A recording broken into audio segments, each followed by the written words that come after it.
Lord. Praise the Lord. வாங்க நம்ம ஜெபத்தோட இந்த நாளை தொடங்கலாம்.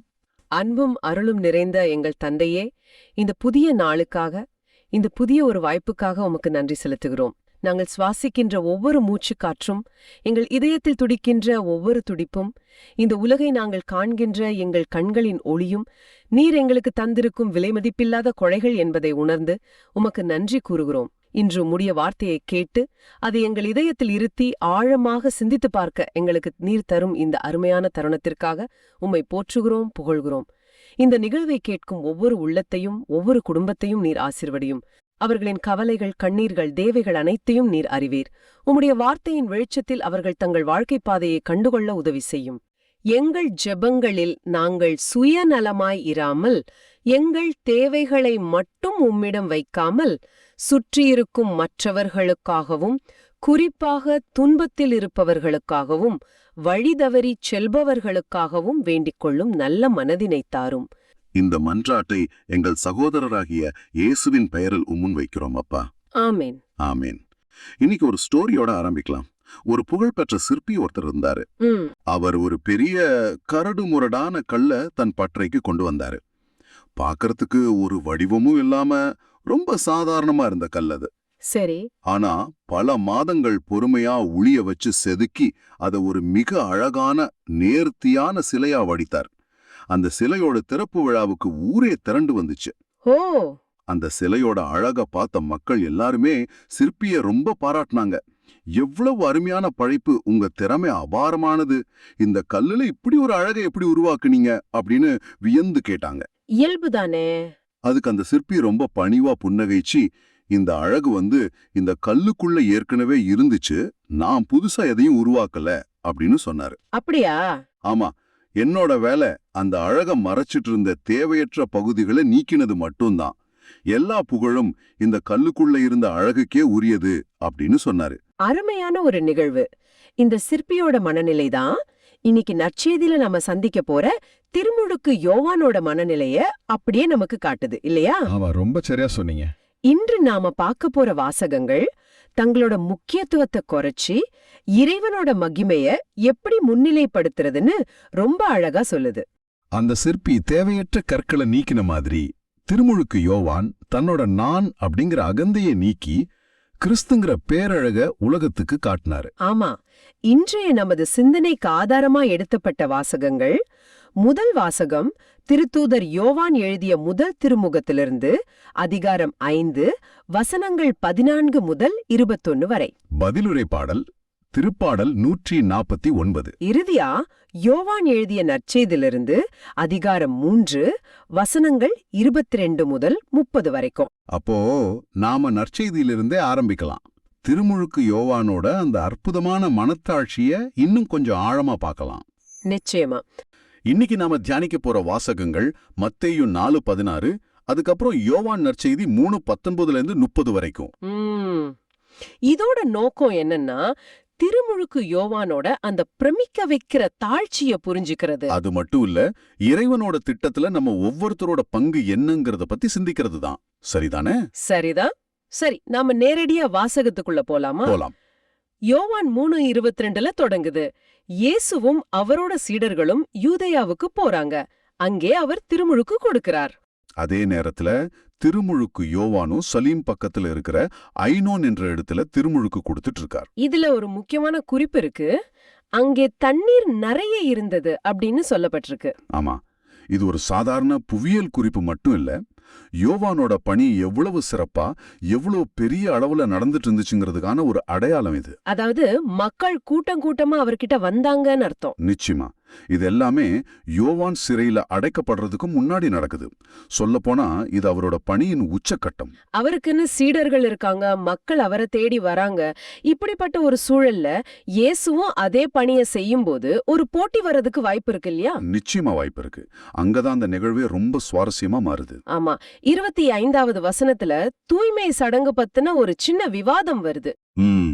அந்த விவாதம் ஒரு பெரிய பிரச்சனையா மாறுது. யோவானோட சீடர்கள் அவர்கிட்ட வராங்க. ஒரு புகார் சொல்ற மாதிரி வராங்க. ரபி, நீங்க யாருக்கு சான்று சொன்னீங்களோ அவர் இப்போ திருமுழுக்கு கொடுக்கிறார், எல்லாரும் அவர்கிட்ட போறாங்க அப்படின்னு சொல்றாங்க. அந்த வார்த்தைகள்ல ஒரு ஆதங்கம் தெரியுது.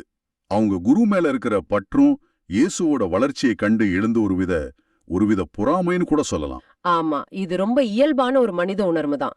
நீங்க யோசிச்சு பாருங்க, நம்ம வாழ்க்கையில நாம உதவி செஞ்ச ஒருத்தர் நம்மளை விட வெற்றிகரமா வரும்போது ஒரு சின்ன வருத்தம் வரதுக்கு வாய்ப்பு இருக்கு இல்லையா? கண்டிப்பா. யோவானோட சீடர்கள் ரொம்ப இயல்பான மனிதர்களா நடந்துக்கிறாங்க. அவங்களோட இந்த கேள்வி யோவானோட குணத்தை சோதிக்கிற மாதிரி அமைஞ்சிடுது. இப்போதான் யோவானோட உண்மையான மேன்மையை வெளிப்பட போகுது. அவர் என்ன பதில் சொல்றார்? ஒரு அற்புதமான பதில். அவர் கோவப்படல, வருத்தப்படல. அதுக்கு பதிலா விண்ணகத்திலிருந்து அருளப்படாவிட்டால் எவரும் எதையும் பெற்றுக்கொள்ள இயலாதுன்னு சொல்றார். ஆஹா, முதல் வாக்கியத்திலேயே மொத்த பார்வையையும் மாத்திட்டார். ஆமா, உடனடியாக தன் பார்வையையும் தன் சீடர்களோட பார்வையையும் இறைவனோட பக்கம் திருப்புறார். இது மனுஷங்க சம்பந்தப்பட்ட விஷயம் இல்ல, இது இறைவனோட திட்டம்னு சொல்லாம சொல்றார். அதோடு நிறுத்தாம அவரோட பங்கையும் தெளிவுபடுத்துறார். கரெக்ட். நான் மெசியாக இல்ல, மாறாக அவருக்கு முன்னோடியாக அனுப்பப்பட்டவன் அப்படின்னு நான் சொன்னதுக்கு நீங்களே சாட்சிகள்னு ஞாபகப்படுத்துறார். இத ஒரு பெரிய படமா பார்த்தா யோவானுக்கு தனக்கு கொடுக்கப்பட்ட பணி என்னங்கிறதுல அவ்ளோ தெளிவு இருந்திருக்கு. மிக தெளிவா இருந்திருக்கு. நான் கதாநாயகன் இல்ல, கதாநாயகனோட வருகையை அறிவிக்கிறவன் மட்டும்தாண்டு அவருக்கு நல்லா தெரிஞ்சிருக்கு. இந்த தெளிவுதான் அகந்தைக்கு இடமே கொடுக்கல. எல்லா புகழும் எல்லா வரங்களும் இறைவன் கிட்ட இருந்து தான் வருதுன்னு நமக்கும் ஒரு பாடம் சொல்லி கொடுக்கறாரு. ஆமா. சரி, இதுக்கப்புறம் அவர் சொல்ற அந்த உவமை அது இன்னும் ஆழமானது. மணமகன் உவமை. மணமகள் மணமகனுக்கே உரியவர்னு சொல்றார். இங்க இயேசுதான் மணமகன், மக்கள் தான் மணமகள். அப்போ யோவான் யார்? அவர் தன்னை மணமகனின் தோழன் அப்படின்னு சொல்றார். மணமகனின் தோழன்? ஆமா, இது எவ்வளவு வலிமையான ஒரு சித்திரம் பாருங்க. அந்த காலத்து யூத திருமணங்கள்ல மணமகனின் தோழனுக்கு ரொம்ப முக்கியமான வேலை இருக்கும். ஓ, அப்படியா? ஆமா, திருமணத்தை முன்னின்று நடத்துறது, எல்லா ஏற்பாடுகளையும் பாக்குறது, மணமகன் சார்பா பேசுறதுன்னு அவனே ஒரு ஹீரோ மாதிரி தெரிவான். ஆனா உண்மையான மகிழ்ச்சி மணமகனுக்கு தான். சரியா சொன்னீங்க. மணமகன் தோழனோட வேலையே மணமகனோட குரலை கேட்டு மகிழ்வதுதான். கல்யாணம் நல்லபடியா நடக்குது, தன் நண்பன் சந்தோஷமா இருக்கான்னு பாக்குறதுல தான் அவனுக்கு மகிழ்ச்சி. ஓ, இப்ப புரியுது. அதனாலதான் யோவான் சொல்றார், என் மகிழ்ச்சி இப்போது நிறைந்துள்ளது அப்படின்னு. அதாவது மக்கள் இயேசுகிட்ட போறத பாக்குறதுல தான் என் சந்தோஷம் முழுமை அடையுதுன்னு சொல்றார். இது கேட்கவே பிரமிப்பா இருக்கு. தன் பணியோட பலனை இன்னொருத்தர் அடையறத பார்த்து இவ்ளோ சந்தோஷப்பட முடியுமா? முடியுது. ஏன்னா அவரோட நோக்கம் தன் புகழை நிலைநாட்டுறதில்ல, இறைவனின் திட்டத்தை நிறைவேற்றுவது. ஆமா, இதுதான் நம்மள அந்த தியானத்தோட உச்சகட்டத்துக்கு கூட்டிட்டு வருது. அந்த ஒரு வரி, அவர் செல்வாக்கு பெருக வேண்டும், என் செல்வாக்கு குறைய வேண்டும். உண்மையான சீடத்துவத்தோட இலக்கணம் இதுதான் நினைக்கிறேன். சந்தேகமே இல்ல. நமக்குள் இயேசு வளரணும்னா நம்ம கிட்ட இருக்கிற நான் அன்னும் அகந்தை குறையணும். நம்ம ஆரம்பத்துல பார்த்த மத்தேயு வாசகத்தோட இதை இணைக்கலாம். இருளில் இருந்த மக்கள் பேரொளியை கண்டார்கள். யோவான் ஒரு விளக்கு, பிரகாசமா எரிஞ்சு ஒரு விளக்கு. ஆனா அவரோட வேலை அந்த பேரொளியாகிய இயேசுவை நோக்கி கை காட்டுறது மட்டும்தான். பேரொளி பிரகாசிக்கணும்னா சின்ன விளக்கின் ஒளி மங்கத்தான் வேணும். இது யோவானுக்கு ஒரு தோல்வியே கிடையாது, இது அவரோட பணியோட வெற்றி. அருமையான விளக்கம். சரி, இந்த சிந்தனைகளையெல்லாம் வச்சு பார்க்கும்போது நம்ம வாழ்க்கைக்கு இது எப்படி பொருந்தும்? இது ஒரு முக்கியமான கேள்வி. நாம எல்லோருமே கதாநாயகர்களா இருக்க அழைக்கப்படல. சில நேரங்கள்ல நாம மணமகனின் தோழனாக இருக்கவே அழைக்கப்படுகிறோம். மற்றவர்களோட வெற்றிக்காக, குறிப்பாக கிறிஸ்துவின் அன்பு மற்றவர்கள் வழியா வெளிப்படுறதுக்காக உழைக்கிற ஒரு கருவியா இருக்கணும். ஆமா. சரி, உங்க குடும்பத்துல, உங்க பணியிடத்துல, உங்க சமூகத்துல எங்க நீங்க ஒரு மணமகனின் தோழனாக இருக்க அழைக்கப்படுகிறீர்கள்? எந்த இடத்துல உங்க நான் அன்னோத குறைச்சிக்கிட்டு கிறிஸ்துவின் அன்பு மற்றவர்கள் வழியா பெருக நீங்க ஒரு கருவியா இருக்கணும். இது நம்மள நாமே அழிச்சுக்கிறதில்ல. இல்லவே இல்ல. மாறாக நம்மை விட மேலான ஒருவரில் நமது முழுமையான மகிழ்ச்சியை கண்டடைவது. நாம எல்லாருமே பின்பற்ற வேண்டிய ஒரு மிக முக்கியமான ஒரு பாடம் இது. நாம இல்ல, கிறிஸ்துதான் நம்ம வாழ்க்கையில முதன்மையா இருக்கணும். இந்த மனநிலைய நாம முதல் வாசகத்தோட இணைச்சு பார்க்கும்போது இன்னும் ஆழமான புரிதல் கிடைக்குது. திருமுழுக்கு யோவான், இதோ உலகின் பாவத்தை போக்கும் இறைவனின் ஆட்டுக்குட்டின்னு இயேசுவை அடையாளம் காட்டினாரு. அவர் யாருன்னு உணர்ந்ததால தான் யோவானால தன்னை குறைச்சுக்க முடிஞ்சது. அந்த இயேசு மேல நம்ம வைக்கிற நம்பிக்கையால என்னென்ன நன்மைகள்னு முதல் வாசகம் வருஷப்படுத்துது. ஆமா, நம்மளோட ஜபம் எப்படி இருக்கணும், கடவுளோட நம்ம உறவு எப்படி இருக்கணும்னு ரொம்ப ஆழமா யோவான் இங்க பேசுறாரு. சரி, அப்போ நாம அந்த ஆழமான பார்வைக்குள்ள போகலாம். வசனங்கள் 14-15 இப்படி சொல்லுது. நாம் கேட்பது கடவுளுடைய திருவுளத்திற்கேற்ப அமைந்திருப்பின் அவர் நமக்கு செவிசாய்க்கிறார். இதுவே நாம் அவர் மீது கொண்டுள்ள உறுதியான நம்பிக்கை. நாம் எதை கேட்டாலும் அவர் நமக்கு செவிசாய்க்கிறார் என்பது நமக்கு தெரியும். எனவே நாம் அவரிடம் கேட்டவற்றை பெறுவோம் என்பதும் உறுதி நமக்கு உண்டு. ஆமா, இது ரொம்ப ரொம்ப முக்கியமான ஒரு பகுதி. ஏன்னா நிறைய பேரு ஜபத்தை ஒரு மாதிரி ஒரு மந்திரக்கோள் மாதிரி நினைச்சுக்கிறாங்க இல்லையா? நம்ம கிட்ட ஒரு லிஸ்ட் இருக்கு, அத கடவுள் கிட்ட கொடுத்தா அவர் உடனே செஞ்சு தந்துருவாரு அப்படிங்கிற மாதிரி. ஆமா, ஒரு ஷாப்பிங் லிஸ்ட் மாதிரி. கரெக்ட். நான் ஜபம் பண்ணேன், ஆனா எனக்கு கிடைக்கல அப்படின்னு சொல்லி விசுவாசத்தையே விட்டுறாங்க. ஆனா இங்க யோவான் சொல்றது முற்றிலும் வேற. அந்த கடவுளுடைய திருவுளத்திற்கேற்ப அப்படிங்கிறது தான் இங்க திறவுச்சொல். ஆமா, அதுதான். இது ஒரு வர்த்தகம் கிடையாது. நான் ஜெபிக்கிறேன், நீர் எனக்கு தாரோன்னு சொல்ற ஒரு ஒப்பந்தம் இல்ல. மாறாக நம்ம விருப்பங்களை கடவுளோட விருப்பத்தோட இசைவாக்குறது. நம்முடைய சின்ன பார்வையிலிருந்து வெளியே வந்து கடவுளோட பெரிய திட்டத்துக்குள்ள நம்மளையே பொருத்திக்கிறது. இதுக்கு மிகச்சிறந்த உதாரணம் கெத்செமனி தோட்டத்துல நம்ம ஆண்டவர் இயேசுவோட ஜெபம்தான். அந்த சிலுவை பாத்திரம் தன்னை விட்டு அகலணும்னோ அவரோட மனித இயல்பு விரும்பினாலும் கடைசி அவர் என்ன ஜெபிச்சார்? என் விருப்பம் அல்ல தந்தையே, உம்முடைய விருப்பம் நிறைவேறட்டும்னு தான் தன்னை முழுமையா கையெழுச்சார். அந்த மனநிலையோட நம்ம ஜெபிக்கும் போது நம்ம கேக்குறது நமக்கு கிடைக்குங்கிற அசைக்க முடியாத நம்பிக்கை நமக்கு உண்டாகுது. ஆமா, ஏன்னா அப்ப நாம கேட்கறது நமக்காக இல்ல, கடவுளோட சித்தம் நம்ம வாழ்க்கையிலையும் இந்த உலகத்திலையும் நிறைவேறணும் அப்படிங்கிறதுக்காக. சரியா சொன்னீங்க. அந்த நம்பிக்கை வந்துட்டா பதில் உடனே கிடைக்குதா இல்லையாங்கிறது கூட ரெண்டாவது விஷயம்தான். கடவுள் கேட்டுக்கிட்டு இருக்கார், அவர் என் மேல அக்கறையா இருக்கார், சரியான நேரத்துல சரியான வழியில அவர் செயல்படுவாருங்கிற அந்த உறுதி நமக்கு கிடைச்சிடும். அதுதான் உண்மையான ஜெபத்தோட பலன். நிச்சயமா. இந்த நம்பிக்கையோட அடிப்படையில அடுத்த வசனங்கள்ல ஒரு முக்கியமான அழைப்பை யோவான் நமக்கு விடுகிறார். பிறருக்காக ஜெபிக்கிறத பத்தி பேசுறார். வசனம் 16 சொல்லுது, தவறு செய்வோர் சாவுக்குரிய பாவம் செய்யவில்லை என கண்டால் அவர்களுக்காக கடவுளிடம் வேண்டுதல் செய்ய வேண்டும், கடவுள் அவர்களுக்கு வாழ்வளிப்பார். இது எவ்வளவு அழகான ஒரு கிறிஸ்தவ கடமை. இது பரிந்து பேசுதல் ஜெபத்தோட, அதாவது இன்டர்செசரி பிரேயரோட அளப்பரிய சக்திய காட்டுது.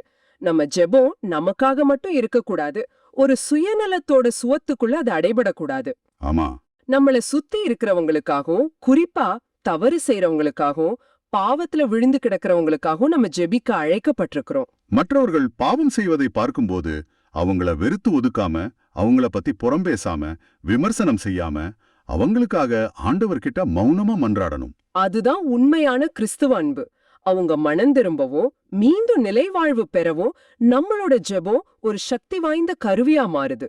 ஆனா அதே நேரத்துல திருத்தூதர் யோவான் ஒரு சிக்கலான, நிறைய பேருக்கு குழப்பத்தை உண்டாக்கக்கூடிய ஒரு விஷயத்தையும் இங்க குறிப்பிடுறார்.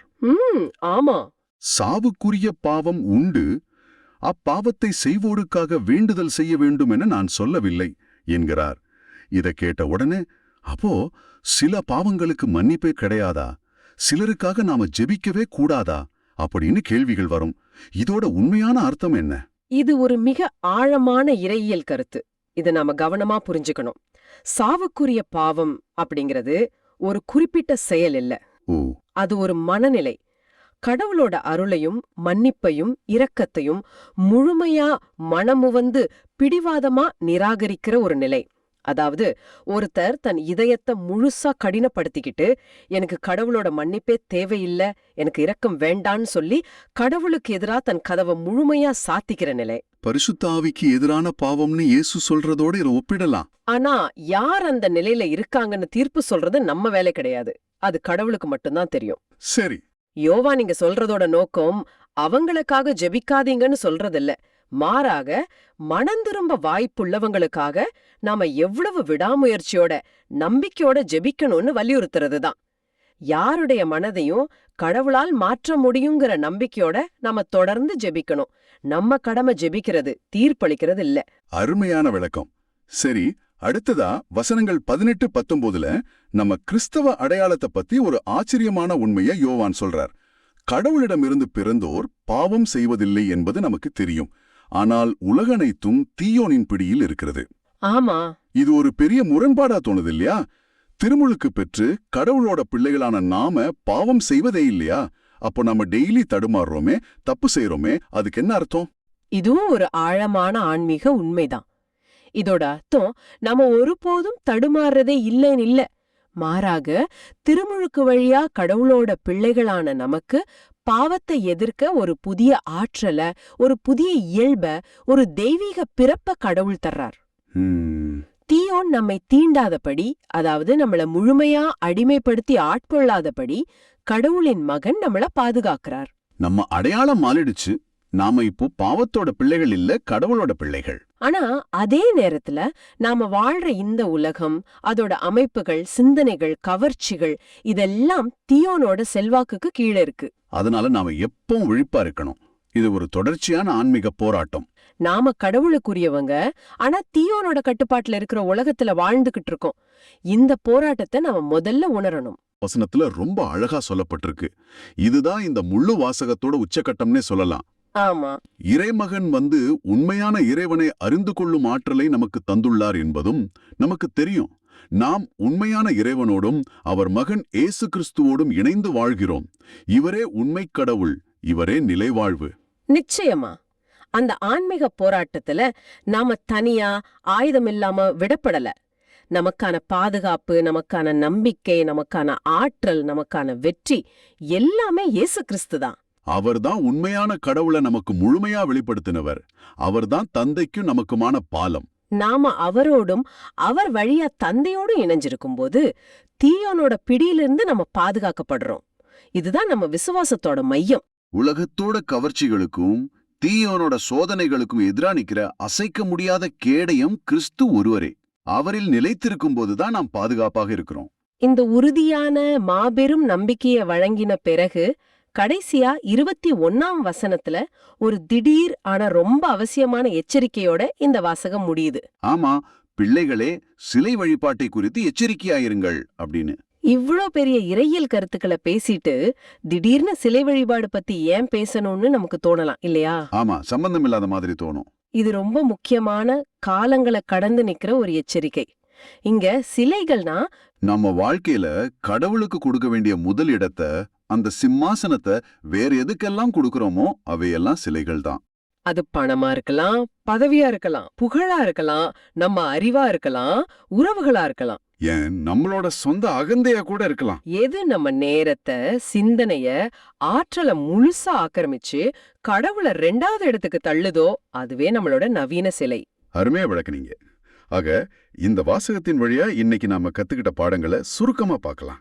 முதலாவதா, நம்ம ஜெபம் என் விருப்பம் அல்ல, உம்முடைய விருப்பமே நிறைவேறட்டும் என்ற மனநிலையோட கடவுளோட திருவுளத்தோட இணைஞ்சிருக்கணும். ஆமாம். இரண்டாவதா, சுயநல ஜெபங்களை தாண்டி பிறருக்காக, குறிப்பா பாவம் செய்யறவங்க மனம் திரும்பணும்னு நாம பரிந்து பேசி ஜெபிக்கணும். மேலும் 3ஆவதா, இயேசு கிறிஸ்துவின் வழியா நாம கடவுளோட பாதுகாப்புல இருக்கோங்கிறத நாம ஒருபோதும் மறக்க கூடாது. இந்த உலகம் தீயோனோட பிடியில இருந்தாலும் கிறிஸ்துவோட இணைஞ்சிருக்கும் போது நாம பாதுகாக்கப்படுறோம். சரிதான். இறுதியா நம்ம வாழ்க்கையில கடவுளுக்கு பதிலா வேற எதுக்கும் முதலிடம் கொடுக்காம நம்மள அடிமைப்படுத்துற எல்லா விதமான நவீன சிலை வழிபாட்டையும் நாம அடையாளம் கண்டு அதை தவிர்த்து வாழணும். உங்க வாழ்க்கையில கடவுளோட இடத்தை பிடிச்சுக்கிட்டு இருக்கிற அந்த சிலை எதுன்னு நீங்க நினைக்கிறீங்க? அது உங்க வேலையா இருக்கலாம், உங்க கைபேசியா இருக்கலாம், ஒரு குறிப்பிட்ட உறவா இருக்கலாம், அல்லது ஒரு தீய பழக்கமா கூட இருக்கலாம். அது எதுவாக இருந்தாலும் அதை எப்படி உங்க வாழ்வோட சிம்மாசனத்திலிருந்து அகற்றி மீண்டும் அந்த இடத்துல நம்மள படைச்ச கடவுளுக்கு முழுமையா முதலிடம் கொடுப்பது. இது இன்னைக்கு முழுவதும் சிந்தித்து பாருங்கள். இவரே உண்மை கடவுள், இவரே நிலை வாழ்வு. இந்த வாக்கியம்தான் நற்செய்தியில திருமுழுக்கு யோவான் ஏன் தன்னை குறைச்சுக்கணுங்கிறதுக்கு முழுமையான காரணத்தை விளக்குது. இயேசு வெறும் ஒரு இறைவாக்கினர் இல்ல, நல்ல போதகர் மட்டும் இல்ல. அவரே உண்மையான கடவுள், அவரே நிலைவாழ்வுக்கான ஒரே வழி.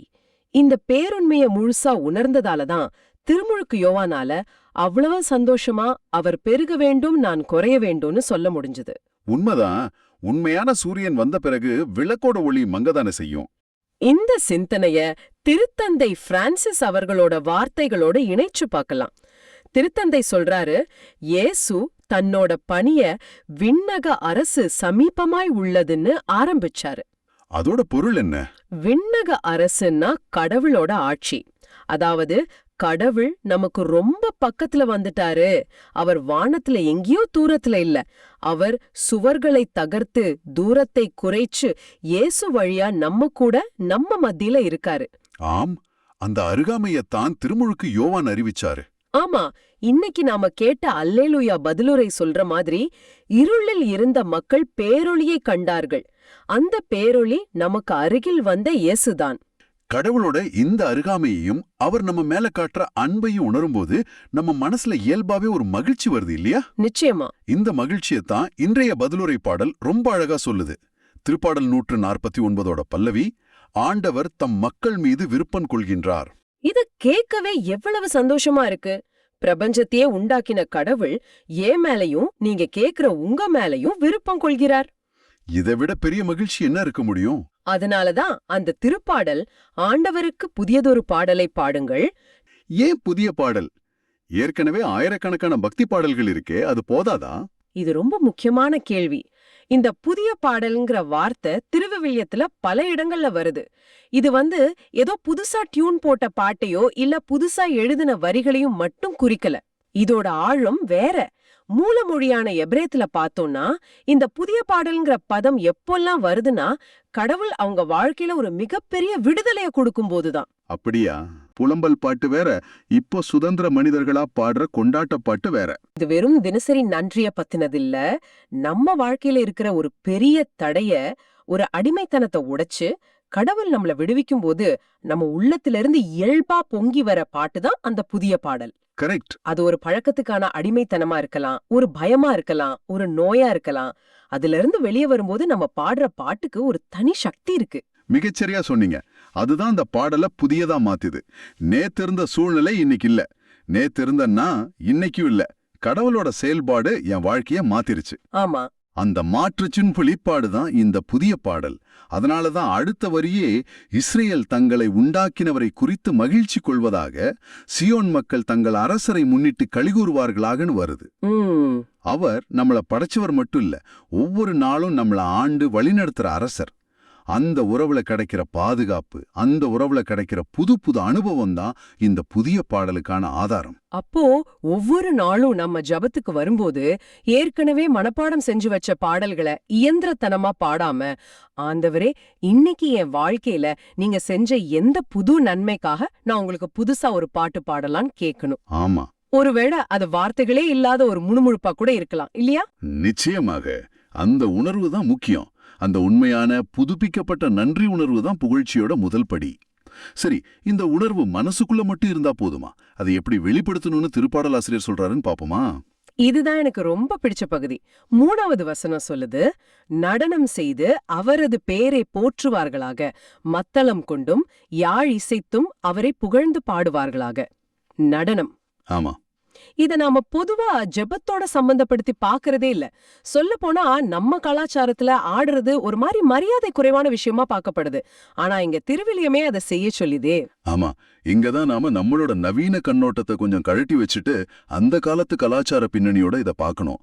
அந்த காலத்துல நடனம்ங்கிறது வெறும் பொழுதுபோக்கு இல்ல, அது ஜபத்தோட வழிபாட்டோட ஒரு முக்கியமான அங்கம். அப்படியா? அதுவும் இங்க பயன்படுத்தப்பட்டிருக்கிற எபிரேய வார்த்தை மக்கோல். இதுக்கு அர்த்தம் சும்மா மெதுவா அசையறதில்ல, சுழன்று ஆடுவது, துள்ளி குதிப்பது. தாவீது அரசர் உடன்படிக்கை பேழைக்கு முன்னாடி தன் முழு பலத்தோடும் ஆடினார்னு வாசிக்கிறோம். ஆமா ஆமா. சிலருக்கு அது கண்ணிய குறைவா தெரிஞ்சது. ஆனா தாவீதுக்கு கடவுள் மேல இருந்த அன்புக்கும் மகிழ்ச்சிக்கும் முன்னாடி தன் ராஜ மரியாதை ஒரு பொருட்டாவே தெரியல. வாவ்! அப்போ இந்த வாசகம் நம்மள ஒரு கட்டுப்பாடான அடக்கமான புகழ்ச்சிக்கு அழைக்கல. மாறாக சில நேரங்கள்ல நம்ம சந்தோஷம் நம்மள மீறி வெளிப்படும் போது கொஞ்சம் கண்ணிய குறைவா கட்டுக்கடங்காம ஆடுறது கூட கடவுளுக்கு பிடிக்கும்னு சொல்லுது. நிச்சயமா. அதோட மத்தளம், யாழ் போன்ற இசைக்கருவிகளை பயன்படுத்துறதையும் கவனிக்கணும். இதுக்கு என்ன அர்த்தம்னா, நம்ம கிட்ட இருக்கிற எல்லா திறமைகளையும் கடவுளை புகழ பயன்படுத்தணும். சரி, நீங்க நல்ல பாடலாம், ஒரு இசைக்கருவி வாசிக்கலாம், நல்ல வரையலாம், எழுதலாம். உங்க திறமை எதுவா இருந்தாலும் அதை கடவுளை மகிமைப்படுத்த ஒரு கருவியா மாத்தும்போது அதுவும் ஒரு விதமான புகழ்ச்சி தான். புகழ்ச்சி அமைதியா மனசுக்குள்ள மட்டும்தான் இருக்கணும்னு எந்த கட்டாயமும் இல்ல. அது ஒரு பெரிய கொண்டாட்டமா, ஆரவாரமா இருக்கலாம். இது கேட்கவே ரொம்ப உற்சாகமா இருக்கு. அப்போ நாம இப்படி சந்தோஷமா ஆரவாரமா கடவுளை புகழும்போது கடவுளோட மனநிலை எப்படி இருக்கும்? இத பத்தியும் இந்த வாசகம் பேசுது. பல்லவில நம்ம திரும்ப திரும்ப சொல்றோமே, ஆண்டவர் தம் மக்கள் மீது விருப்பம் கொள்கின்றார். ஆமா, அந்த விருப்பம் கொள்கின்றாருங்கிற வார்த்தை ரொம்ப ஆழமானது. அவர் நம்ம புகழ்ச்சிய சும்மா ஏத்துக்கிறது இல்ல. ஒரு அப்பா தன் குழந்தை மழல மொழியில பாடுறத கேட்டு ரசிக்கிற மாதிரி, ஒரு அம்மா தன் பிள்ளை தன்னை நினைச்சு ஆடுறத பார்த்து பூரிச்சு போற மாதிரி, கடவுள் நம்மளோட இந்த ஆரவாரமான புகழ்ச்சியில மகிழ்ச்சி அடைகிறார். அதுல விருப்பம் வைக்கிறார். இது ஒரு பெரிய வெளிப்பாடு. நாம கடவுளுக்காக ஏதோ செய்யறதா நினைக்கிறோம், ஆனா உண்மையில நம்ம மகிழ்ச்சியில தான் அவர் மகிழ்ச்சி அடைகிறார். கரெக்ட். அதோட 4வது வசனத்தோட அடுத்த பகுதி இன்னும் ஒருபடி மேல போகுது. தாழ்நிலையுள்ள அவருக்கு வெற்றி அளித்து பெருமைப்படுத்துவார். இது எப்படி புகழ்ச்சியோட சேருது? புகழ்ச்சிக்கும் வெற்றிக்கும் தாழ்மைக்கும் என்ன தொடர்பு? ரொம்ப ஆழமான கேள்வி. உண்மையான புகழ்ச்சி எங்க இருந்து பிறக்குது தெரியுமா? தாழ்மையிலிருந்து தான். ஓ, நான் ஒண்ணுமே இல்ல, எனக்கு கிடைச்ச எல்லாமே உங்களால ஆண்டவரே ஒருத்தர் உணரும் போதுதான் அவரோட புகழ்ச்சிக்கு அர்த்தம் கிடைக்குது. அந்த தாழ்மையான மனசோட ஒருத்தர் தன்னை முழுசா ஒப்பு கொடுத்து ஆர்ப்பரிச்சு புகழும்போது கடவுள் அவங்களுக்கு வெற்றியை கொடுத்து அவங்கள பெருமைப்படுத்துறார். அதாவது புகழ்ச்சிங்கிறது கடவுளை உயர்த்துற ஒரு செயல் மட்டும் அல்ல, அது கடவுள் நம்மளை உயர்த்துறதுக்கான ஒரு வழியும் கூட. ஓ, நான் ஜெயிக்கணும்னா நான் புகழணும், நான் புகழணும்னா நான் தாழ்மையா இருக்கணும். இது ஒரு அழகான சுழற்சி மாதிரி இருக்கு. நம்மளோட அகங்காரத்தை விட்டுட்டு குழந்தைய போல கடவுள் முன்னாடி ஆடி பாடும்போது உலகத்துல நமக்கு தேவையான வெற்றியை அவர் தர்றாரு. மிக சரி. இதுதான் புகழ்ச்சியின் சக்தி. அது நம்ம சூழ்நிலையை மட்டும் மாத்தல, நம்மளையே மாத்துது. சரி, அடுத்ததா ஒரு சுவாரஸ்யமான பகுதிக்கு வருவோம். சொல்லுங்க. புகழ்ச்சி எந்த நேரத்துல எந்த இடத்துல செய்யப்படணும்? ஆமா, 5ஆம் வசனம் அவருடைய அன்பர் பெருமை அடைந்து களிகூறுவராக மெத்தைகளில் சாய்ந்து மகிழ்ந்து கொண்டாடுவராகன்னு சொல்லுது. மெத்தையில சாய்ந்து கொண்டாடுவது, இந்த உருவகம் கொஞ்சம் வித்தியாசமா இருக்கே. ஆமா, சர்ச்சில் ஜெப நேரத்துல கொண்டாடுறது புரியுது, ஆனா மெத்தையில, அதாவது நம்ம படுக்கை அறையில ஓய்வெடுக்கிற நேரத்துல எப்படி கொண்டாடுறது? இது முரண்பாடா இல்ல? இது முரண்பாடு மாதிரி தெரிஞ்சாலும் இதுதான் புகழ்ச்சியோட உச்சகட்ட நிலை. இது என்ன சொல்லுதுன்னா, புகழ்ச்சிங்கிறது ஒரு குறிப்பிட்ட இடத்துக்கோ நேரத்துக்கோ உரிய ஒரு நிகழ்வு இல்ல, ஒரு வாழ்க்கை முறை. சரியா சொன்னீங்க. அது ஒரு 24/7 மனநிலை, ஒரு வாழ்க்கை முறை. ஆலயத்துல நம்ம கூட்டமா ஆர்ப்பரிக்கிறோம், ஆனா நாள் முடிஞ்சு தனியா நம்ம படுக்கையறைக்கு வரும்போது நம்ம உள்ளம் கடவுள் செஞ்ச நன்மைகளை நினைச்சு சந்தோஷத்துல மிதக்கணும். அப்படியானால் இது ஒரு செயல் என்பதை விட ஒரு மனநிலை. நாள் முழுக்க நம்ம வேலை செய்யலாம், பல பிரச்சனைகளை சந்திக்கலாம், ஆனா இரவு படுக்கைக்கு போகும்போது அந்த நாள்ல கடவுள் நமக்கு கொடுத்த சின்ன சின்ன ஆசீர்வாதங்களை நினைச்சு, ஆண்டவரே உமக்கு நன்றின்னு மனசுக்குள்ள ஒரு கொண்டாட்ட மனநிலையோட உறங்க போகணும். அருமை. காலையில எழும்போது முதல் சிந்தனை நன்றியா இருக்கணும். இரவு தூங்க போகும்போது கடைசி உணர்வு கொண்டாட்டமா இருக்கணும். அதுதான் மெத்தைகளில் கொண்டாடுவது, கடவுளோட பிரசன்னத்தை உணர்ந்து மகிழ்ந்திருப்பது. அடுத்த வரியும் இதோடு தான் இணையுது. அவர்களின் வாய் இறைவனை ஏத்தி புகழட்டும். ஆமா, நம்ம உள்ளம் அப்படிப்பட்ட கொண்டாட்ட மனநிலையில நிரம்பியிருந்தா அது இயல்பாவே நம்ம பேச்சுல வெளிப்படும். நாம திட்டமிட்டு புகழ்ச்சி வார்த்தைகளை பேச வேண்டியதில்லை. உண்மையிலேயே இது ஒரு சவாலான விஷயம். நம்ம பேச்சுகள்ல பெரும்பாலும் புகார்களும் கவலைகளும் தான் அதிகமா இருக்கு. ஆனா நம்ம உள்ளம் கடவுளின் நன்மைகளால் நிரம்பி இருந்தா நம்ம பேச்சும் புகழ்ச்சியால் நிரம்பி இருக்கும். அதுதான் உண்மையான சாட்சியுள்ள வாழ்க்கை. ஆமாம், இந்த திருப்பாடல் வெறும் புகழ்ச்சியை பத்தி மட்டும் பேசல, ஒரு புகழ்ச்சியான வாழ்க்கையை எப்படி வாழ்வதுன்னு நமக்கு கற்றுக் கொடுக்குது. காலையில எழும்போது ஒரு புதிய பாடல், நாள் முழுக்க நம்ம செயல்கள்ல ஒரு நடனம், இரவு படுக்கையில ஒரு கொண்டாட்டம். இதுதான் முழுமையான புகழ்ச்சி. இறுதியாக இந்த திருப்பாடல் ஒரு மிக சக்தி வாய்ந்த அறிக்கையோடு முடியுது. இத்தகைய பெருமை ஆண்டவர் தம் அன்பர் அனைவருக்கும் உரியதாகும். ஹல்லேலூயா. இந்த வரி எனக்கு ரொம்ப நம்பிக்கையை கொடுக்குது. மிகவும் சக்தி வாய்ந்த வரி. இப்படி ஆடி பாடி கொண்டாடி எப்போதும் புகழ்ச்சி மனநிலையோடு இருப்பதுங்கிறது ஏதோ சில புனிதர்களுக்கு மட்டுமான பாக்கியம் அல்ல, சில குருக்களுக்கோ அருட்சகோதரிகளுக்கோ மட்டுமான அழைப்பில்ல. ஆண்டவர் தம் அன்பர் அனைவருக்கும் உரிய பெருமை இது.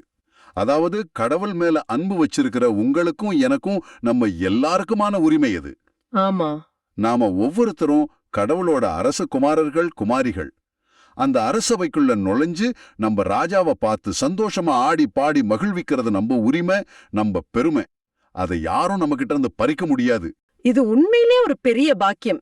நாம ஜெபம்னா தேவைகளை கேட்கிற ஒரு விண்ணப்ப பட்டியல்னு நினைச்சிட்டு இருக்கோம். ஆனா புகழ்ச்சிங்கிறது கடவுள்கிட்ட எதையும் கேட்காம அவர் யாருன்னு உணர்ந்து அவர் பிரசன்னத்துல சும்மா சந்தோஷமா இருப்பது. அதுதான் ஜெபத்தோட உச்சநிலை. ஆஹா, நாம கத்துக்கிட்ட முக்கியமான விஷயங்களை ஒரு முறை தொகுத்து பார்க்கலாம். முதல்ல, நம்ம புகழ்ச்சி ஒவ்வொரு நாளும் புதுசா இருக்கணும். இயந்திரத்தனமா இல்லாம அன்றைய நாளோட புதிய அனுபவங்கள்ல இருந்து பிறக்கணும். ரெண்டாவது, புகழ்ச்சிக்கு உடல் ரீதியான வெளிப்பாடுகள் உண்டு. நடனம், இசை, கைத்தட்டல்னு நம்ம முழு உடலும் நம்ம திறமைகளும் அதுல ஈடுபடலாம். சில நேரங்கள்ல அது கொஞ்சம் கட்டுக்கடங்காம ஆரவாரமா இருக்கிறது கூட தப்பில்ல. மூணாவதா, புகழ்ச்சிங்கிறது ஒரு குறிப்பிட்ட நேரத்துக்கோ இடத்துக்கோ மட்டுப்பட்டது இல்ல. அது ஒரு 24 மணி நேர மனநிலை. படுக்கையில கூட அந்த கொண்டாட்ட மனநிலை தொடரணும். கடைசியா, இப்படிப்பட்ட ஒரு புகழ்ச்சியான வாழ்க்கை வாழ்வது கடவுள் மேல அன்பு வச்சிருக்கிற நம்ம எல்லாருக்கும் கொடுக்கப்பட்ட ஒரு பெரிய பெருமை, ஒரு பாக்கியம். இதை உணர்ந்து வாழ்வதுதான் உண்மையான கிறிஸ்தவ வாழ்க்கை. இந்த வாசகங்கள் நீங்க கடவுளை புகழும் விதத்தை பற்றி என்ன சிந்திக்க தூண்டுது? உங்க ஜபங்கள் பெரும்பாலும் அமைதியா, வார்த்தைகளால் மட்டும் இருக்கிறதா? உங்க உள்ளத்துல எழும் மகிழ்ச்சியை வெளிப்படுத்த ஒரு பாடலை முணுமுணுக்கவோ அல்லது தனிமையில இசைய கேட்டு கொஞ்சம் துள்ளி குதிக்கவோ இந்த நாள் உங்களுக்கு ஒரு வாய்ப்பளிக்கிறதான்னு சிந்திச்சு பாருங்க. உங்க வாழ்க்கையில நீங்க இன்னைக்கு பாடக்கூடிய அந்த புதிய பாடல் ஏது? தன்னை தாழ்த்திக்கிற ஒவ்வொருத்தரையும் இறைவன் உயர்த்துவாருங்கிறதுக்கு இது ஒரு வாக்குறுதி. திருமுழுக்கு யோவான் உணர்ந்த மகிழ்ச்சியும் இதுதான். மணமகனோட குரகை கேட்டு மகிழ்ந்த தோழனோட மகிழ்ச்சி. தன் முக்கியத்துவம் குறையும் போது அவர் வருத்தப்படல. மாறாக, உண்மையான மணமகன் இயேசு வந்துட்டாரு, இனி எல்லாம் கொண்டாட்டம்தான்னு மகிழ்ந்தாரு. கடவுளோட திட்டம் நிறைவேறத பார்த்து அவர் உள்ளம் பூரிச்சது. ஆக, இன்றைய வாசகங்கள் எல்லாத்தையும் ஒன்னா பார்க்கும்போது ஒரு தெளிவான சக்தி வாய்ந்த செய்தி நமக்கு கிடைக்குது. ஆமா, திருமுழுக்கு யோவான் மூலியமா மனத்தாழ்ச்சியோட உண்மையான அர்த்தத்தை நாம கத்துக்கிறோம். மனத்தாழ்ச்சிங்கிறது நம்மள நாமே குறைவா நினைக்கிறது இல்ல, நம்ம திறமைகளை மறுக்கிறதும் இல்ல, மாறாக நம்ம திறமைகள், வெற்றிகள் எல்லாமே இறைவன் கிட்ட இருந்து வந்த கொடைகள்னு உணர்ந்து அதை கொண்டு இறைவனை மகிமைப்படுத்துறது. அந்த சிற்பியோட நிகழ்வு மாதிரிதான். நம்ம கிட்ட இருக்கிற திறமை, அறிவு எல்லாமே கடவுள் நமக்குள்ள வச்சிருக்கிற புதையல்கள்.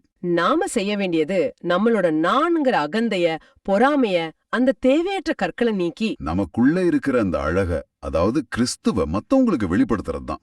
ஆமா, நம்ம வாழ்க்கையோட நோக்கம் நம்மள முன்னிலைப்படுத்துறது இல்ல, மாறாக நமக்கு அருகில் வந்திருக்கிற இயேசுவை நோக்கி மத்தவங்கள வழிநடத்துறதுதான்.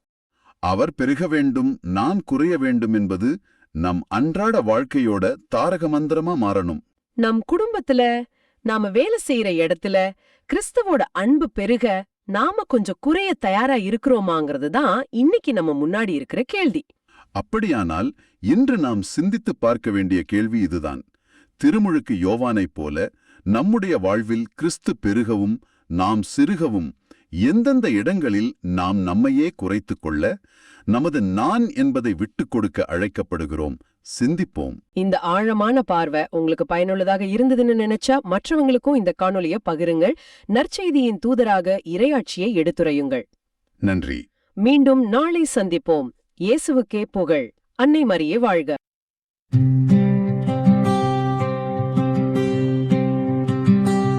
ஆண்டவர் தம் மக்கள் மீது விருப்பம் கொள்கின்றார். ஆண்டவர் தம் மக்கள் மீது விருப்பம் கொள்கின்றார்.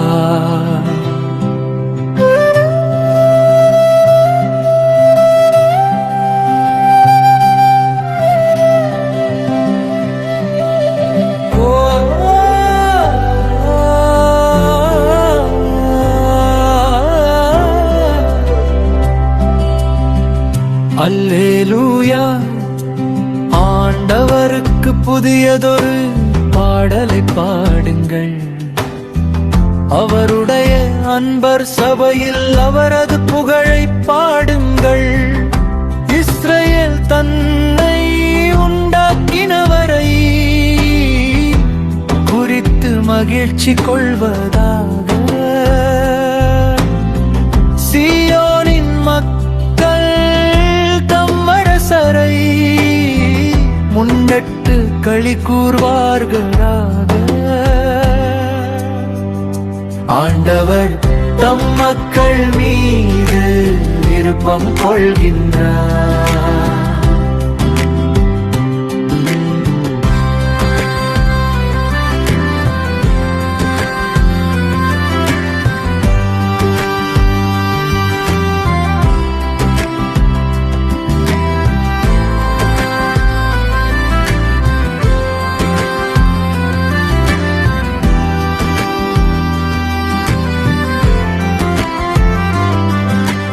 நடனம் செய்து அவரது பெயரை போற்றுவார்களாக. மத்தளம் கொட்டி ஆழிசைத்து அவரை புகழ்ந்து பாடுவார்களாக. ஆண்டவர் தம் மக்கள் மீது விருப்பம் கொள்கின்றார். தாழ்நிலையில் உள்ள அவர்களுக்கு வெற்றியளித்து மென்மைப்படுத்துவார். ஆண்டவர் தம் மக்கள் மீது விருப்பம் கொள்கின்றார்.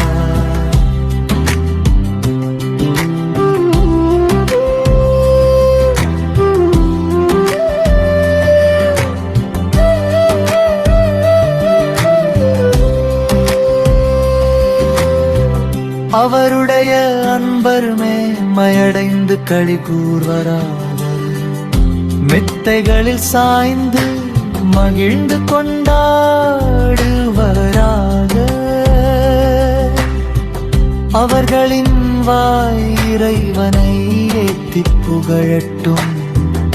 இத்தகைய மேன்மை ஆண்டவர் தம் அன்பர் அனைவருக்கும் உரித்தானது. அல்லேலூயா. ஆண்டவர் தம் மக்கள் மீது விருப்பம் கொள்கின்றார்.